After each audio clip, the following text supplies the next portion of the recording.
El 25 de enero la Iglesia recuerda la conversión de San Pablo. Si desean información acerca de ella, pueden entrar al aplicativo Reflexiones del Evangelio. El martes de la tercera semana del tiempo ordinario, el Evangelio que toca es el de Marcos 3, 31 al 35. En aquel tiempo llegaron la madre y los hermanos de Jesús, y desde fuera lo mandaron llamar. La gente que tenía sentada alrededor le dijo: «Mira, tu madre y tus hermanos están fuera y te buscan». Él les contestó: «¿Quiénes son mi madre y mis hermanos?». Y paseando la mirada por el grupo dijo: «Estos son mi madre y mis hermanos. El que cumple la voluntad de Dios, ese es mi hermano, mi hermana y mi madre». Hace un par de días comentamos que los parientes de Jesús fueron a Cafarnaúm a buscarlo para llevárselo, pues decían que estaba fuera de sí. Inmediatamente después, Jesús tuvo una discusión con los maestros de la ley que lo acusaron de estar endemoniado.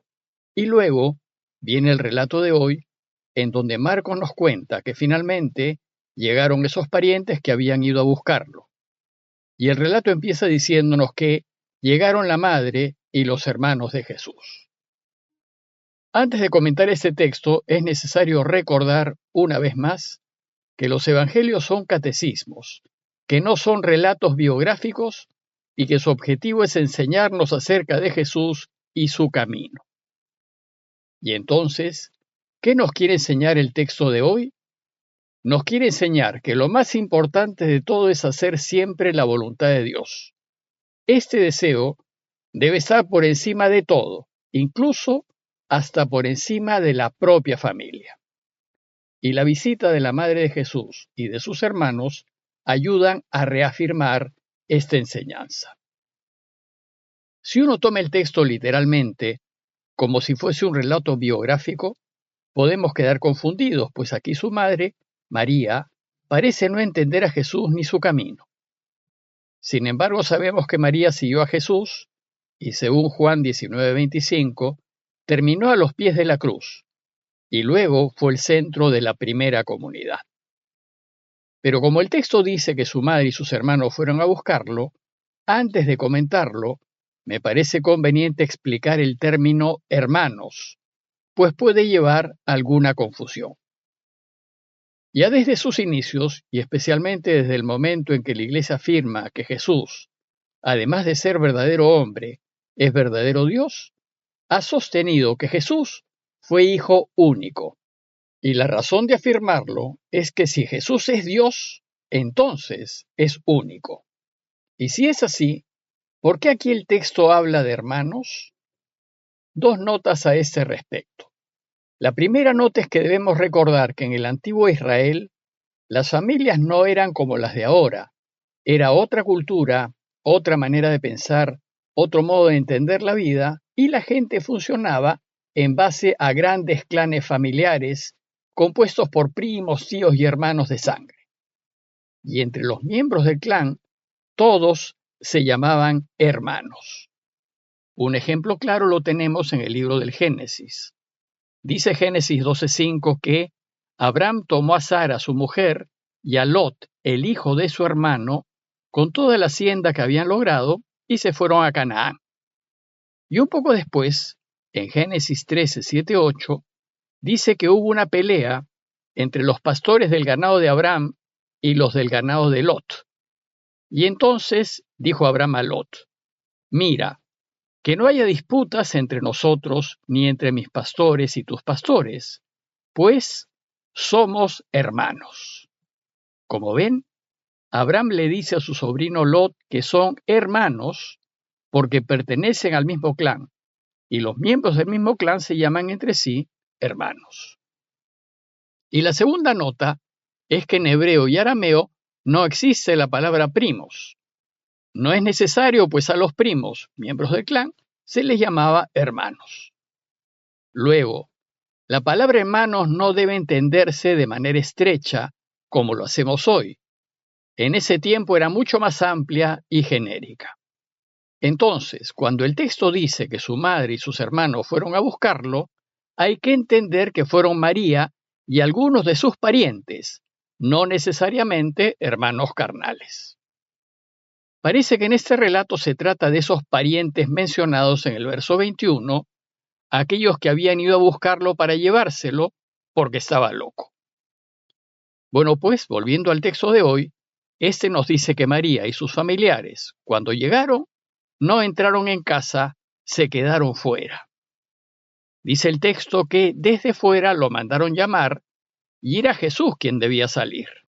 El texto de hoy nos quiere enseñar que el camino de Jesús es difícil de entender incluso para las personas que nos son más cercanas, como nuestros propios parientes. Y el modo de enseñarnos que los familiares no entienden a Jesús ni participan de su camino, es decir, que están fuera de casa, que no entran.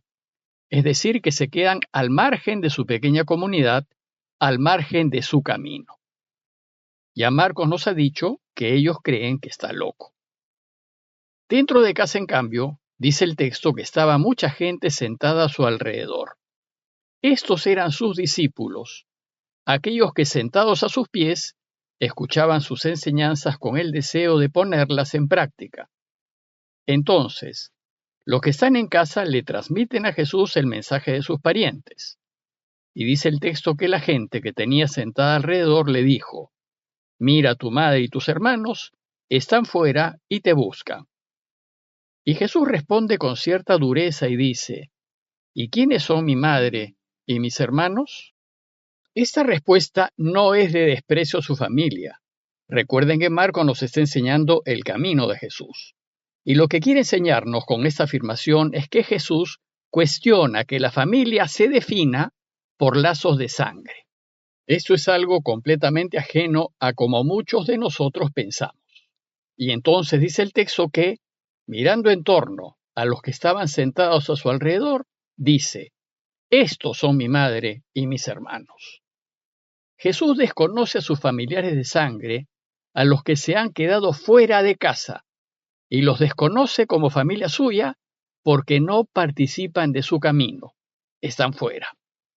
Y más bien reconoce como a su verdadera familia a aquellos que están con él, en casa, dentro de casa, más precisamente a sus discípulos, a quienes están sentados a su alrededor.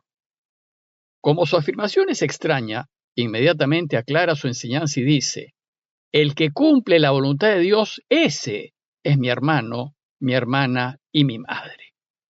Por tanto, lo decisorio, lo que define a la verdadera familia de Jesús, es su postura respecto a la voluntad de su Padre. Todo aquel que se juega la vida por hacer la voluntad de Dios, ese participa del camino de Jesús y es familia suya. La Virgen María, porque siempre hizo la voluntad de Dios, es, con mayor razón, su madre. Para Jesús, la razón de su existir fue su Padre. Su Padre fue el centro de todos sus quereres, el amor de su vida, su primera y única prioridad. Lo amó tanto que vivió solo para complacerlo, para hacer su voluntad. Y nos lo enseña: «Ustedes digan que se haga tu voluntad en la tierra como en el cielo». Todo lo demás, incluso sus amores humanos como el amor a su familia o a sus amigos, pasó a un segundo plano. Esto no significa no quererlos, sino significa que la voluntad de Dios tiene preferencia. Y cuando uno vive haciendo la voluntad de Dios, se va a preocupar mucho más de su familia de sangre y de sus amigos, pues nos lleva a amar más a quienes queremos, pues vamos a buscar solo su bien y lo que les haga bien. Por tanto, si la familia de sangre de Jesús está alineada con su único amor, con hacer solo la voluntad de su Padre, entonces la reconocerá como su familia. De lo contrario, no. En cambio, los que son del mundo reconocen solo a su familia biológica como a su familia, sin importar si están en la luz o en la oscuridad, si son justos o injustos, si viven en la verdad o en la mentira. Y los van a preferir por delante de la verdad y de la justicia, y van a apañar todas sus incorrecciones e injusticias solo porque son familia de sangre. Para Jesús, en cambio, si vives en la oscuridad, en la injusticia y en la mentira, no eres parte de su familia, no eres de los suyos, por más pariente de sangre que seas. Pero si vives en la luz, en la verdad, en la rectitud, en la honestidad, entonces, sin importar lo que seas, incluso aunque seas ateo, eres miembro de su familia, pues vives como su Padre quiere que vivamos. En conclusión, Jesús define a su familia no por los lazos de sangre, sino por su relación con Dios.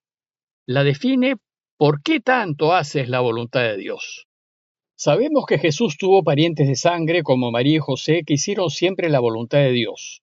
Ellos, además de ser familia biológica, forman parte de su verdadera familia, pues a ellos solo les importó hacer la voluntad del Padre.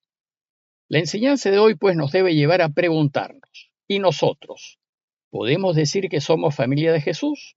¿Somos de los que siempre hacen la voluntad de Dios? ¿Y nuestros familiares hacen la voluntad de Dios? ¿Viven en la verdad y la justicia? ¿Defienden la vida? ¿Y cuál es nuestra actitud respecto a ellos? ¿Actuamos con ellos como actúa el mundo o como actúa Jesús? Lo que sí sabemos es que si queremos ser familia de Jesús, es necesario vivir en la luz de la justicia y de la verdad. Pidámosle pues al Señor su gracia para llegar a ser parte de su familia, es decir, para que lleguemos a ser verdaderos hermanos suyos.